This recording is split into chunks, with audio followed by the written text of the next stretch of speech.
Տերականջում միշտ լսվող իմ այս արդար բարերով երկրորդ ես կասեմ մի քանի կարևոր բան։ Տարիները այս հարթակում եմ ու տեսնում եմ, որ շատերը ընկերական կյանքից չեն հասկանում ոչ մի բան։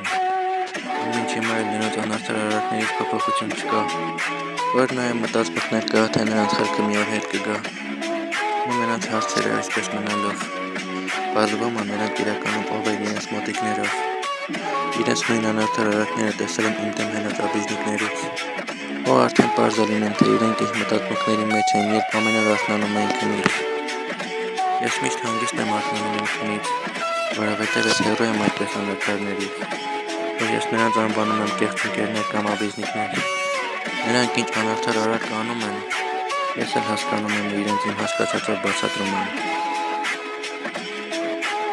որ նույն անարդար արարքները անում են այսօր, որ նույն խելքով մնում են վաղը։ Շարունակում եմ ու չեն հոգնում, որ էլի ասում են, թե իբր իրենք են ամենաարդարը, ու այսպես էլ շարունակում եմ իրենց դեմ իմ արդար բառերը։ Ու այսպես էլ արդար բառերս երգում եմ, որ երբ ուզեք լսեք ու հասկանաք, թե ով է միշտ արդարը։